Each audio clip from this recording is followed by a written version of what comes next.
So I want to clarify a few things, and it's going to be a lot easier to do that since I watched the movie Spy Game, which I understand. Let's get it out of the way. I know that Brad Pitt and Robert Redford's characters were their job was to protect the Empire, but even they had lines. They drew lines in the sand, uh, and I'm going to use several analogies based on both of their characters for what I've already posted on several videos, several emails, and several social media posts regarding collateral damages. The scene where they're up on top of the building that has the Fujifilm sign. What was Brad Pitt's issue? Beef with Robert Redford. Robert Redford sent in. No, it happened afterwards. They were up there discussing how to deal with the terrorist that they claimed they needed to assassinate uh, by having his cousin, who's a doctor, poison him via a stethoscope that had some poison on it that was infused with something that uh, makes your skin, that put it on the skin, and then that with that chemical, the poison's absorbed through the skin, and so you don't have to use an injection or swallow it or whatever. Or there was some radical faction. Was it Iranians? I don't remember who it was. It was some militia group that wanted to do it, and Brad Pitt said, no, it'll be a mess. They're cowboys. They'll destroy the place. And he was right. If you're a special operator, you have one target and one target only, and if there's collateral damage, that's on you. That means you failed miserably.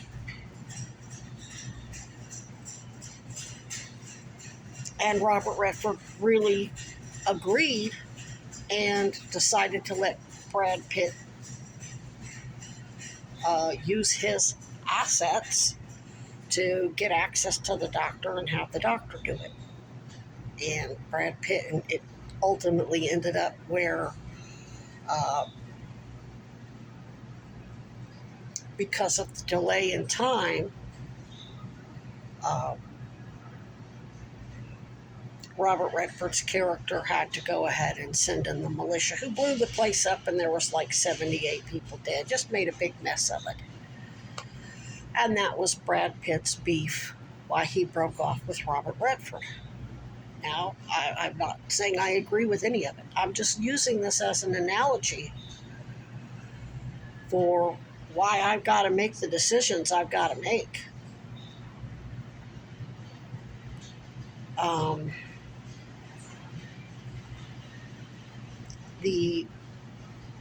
and just because and Chad Cronin, let's not forget, Chad Cronin is very infamous, a democratic socialist and progressive.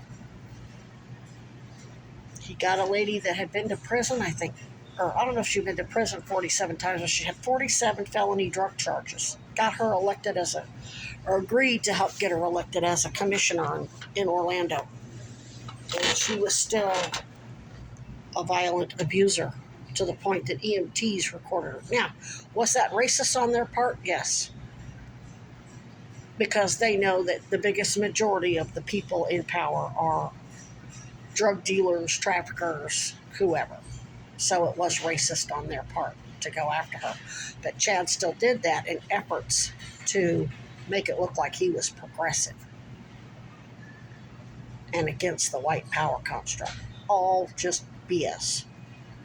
He told me a whole lot of truths. He never had any intentions of doing anything. He made it real clear to me, oh, we're going to settle and you're going to sign a non-disclosure agreement. I said, I absolutely am not.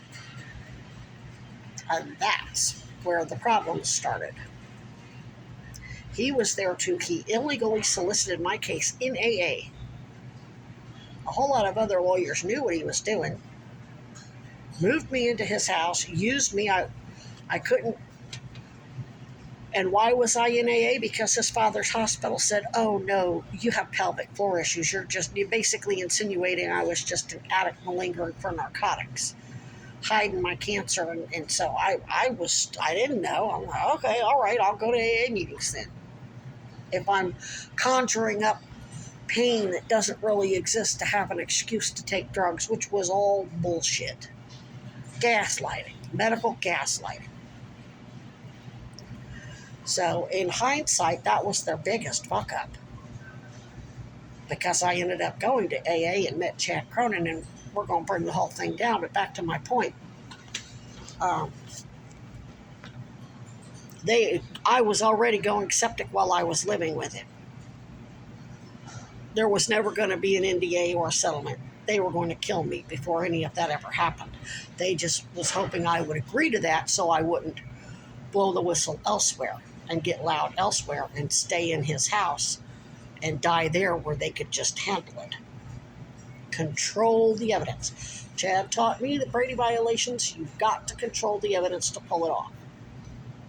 And he taught me the very sophisticated concept that I was being erased as an unpaid agent of the executive branch.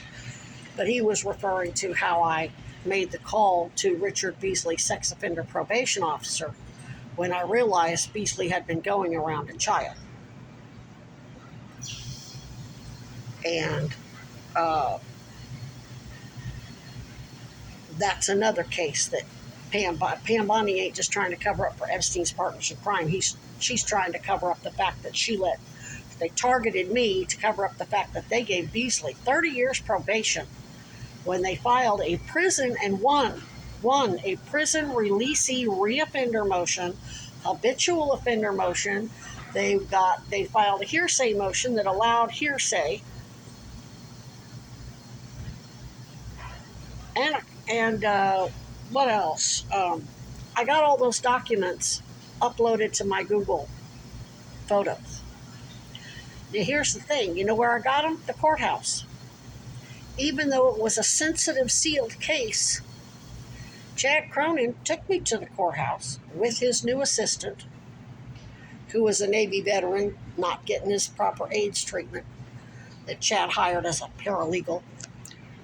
They dropped me off at the courthouse, and then it was taking a while because the clerk was busy, and Chad texted me.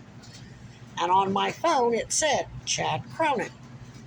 I received a text saying, let me know when you got everything. I'm going to just be driving around, and text me when you're on the way out, and I'll pick you up. Well, when I got to the clerk, because these were child abuse cases and that evidence, those documents included child pornography, it was sealed. That's not something that just any public person can go get. And I said, I was a witness in his probation hearing. This is what I told the clerk. I said, I was a witness, and I showed my something I had that proved I was a witness in the case. I said, then I was wrongfully imprisoned because they let the guy get new victims. And I'm now represented by attorney Chad Cronin, JD, who used to be a domestic violence prosecutor with the prosecutors, Kim Manicare Benkowitz, who handled this case. And he sent me here to get these documents. And I showed the clerk the phone where Chad texted me, and it said Chad Cronin. And you could see it right there, Chad Cronin, JD. And since Chad was a product, he knew who Chad was. That's the only reason I got access to those documents. So that right there proves, number one, he was my attorney, and number two, I was his investigator. And I let the clerk know, I work for Chad. I am sworn and immunized. He immunized me. He's using me on multiple cases. Because just because Chad Cronin took my case, that means Chad was supposed to go in and get those documents because they were sealed. I mean, they had literal child pornography and details of the horrible abuse that he did to those kids. And Pam Bondi was the attorney general at the time that I testified for Kim Mann and Karen Bankowitz as a fugitive for 8 years. They didn't ever expected me to get on the witness stand, and they damn sure didn't expect me to tell the truth on the witness stand about being a fugitive. And I got a lot of ugly stuff on the record about what happened with Bay County. And nobody disputed any of it. Chad said after that hearing, Kim Mann and Karen Bankowitz could have had another hearing and had that judge dismiss my Bay County case. Nope, they buried me.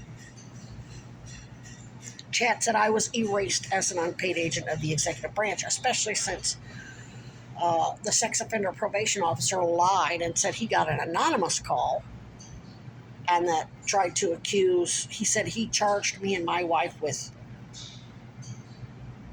illegally accessing some bullshit, and it was all bullshit. He committed perjury. I didn't get to hear. They arrested me as soon as I got off. They were threatening. Scott Mason and his pal were threatening the sex offender probation officer while he was on the damn witness stand, to the point that the sheriff's deputies had to get up in their face and tell him to cool it. It was a big deal when, after I was arrested, they refused to, the sheriff's deputies didn't even want to arrest me. They refused to put me in handcuffs. They're like, I'm not arresting you. I'm not putting you in handcuffs.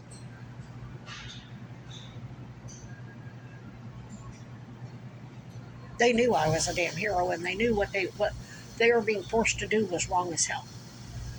And it's all on video.